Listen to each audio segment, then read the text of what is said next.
Ladies and gentlemen, on behalf of the people of Côte d'Ivoire, I wish to greet the DG of UNESCO, Madame Audrey Azoulay, UNESCO, and the French government for organizing this global meeting on education on the theme of investing now for the post-COVID recovery and the future of education.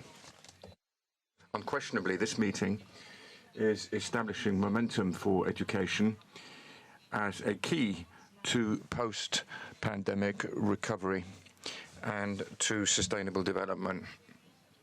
We reaffirm the commitment of Côte d'Ivoire and of our government to work in order to accelerate the achievement of SDG 4 of the 2030 agenda after the pandemic arising from the COVID-19 crisis.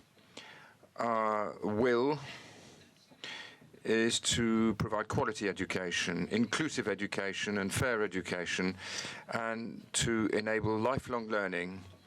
And this is clearly set out in the call from the Ministry for Education and Literacy of Prime Minister Ashi.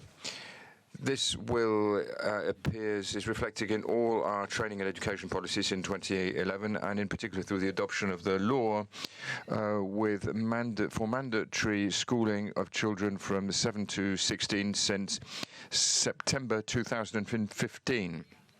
In order to deal with the crisis, we've established a national recovery plan emphasizing the education sector. This post-crisis plan has enabled us to establish appropriate strategies to ensure teaching continuity in our schools, in our vocational training centers, and in our universities.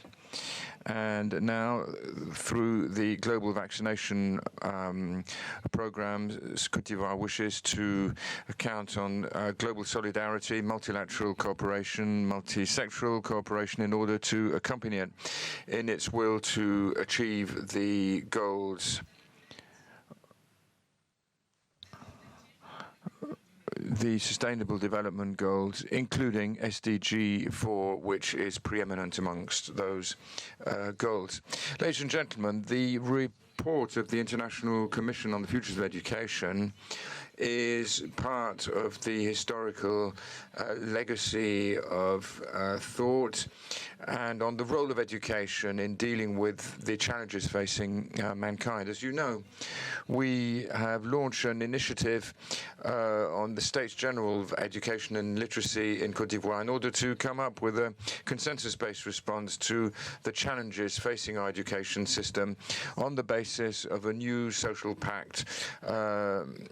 The States General of Education and Literacy have provided Côte d'Ivoire with an opportunity to sign a new social pact for several years ahead. I'm grateful to UNESCO, which is accompanying us in this process, in order to rethink quality education, in order to achieve greater fairness, to enable digital learning, lifelong learning, and elementary education. On behalf of Côte d'Ivoire, on behalf of the French-speaking African countries, I associate myself with the call for action and commitment launched by ADG Stefania Giannini earlier today for the future of national education, and we wish this to be done in a spirit of responsibility with the children, girls, women, youth, and the whole educational community. Thank you very much.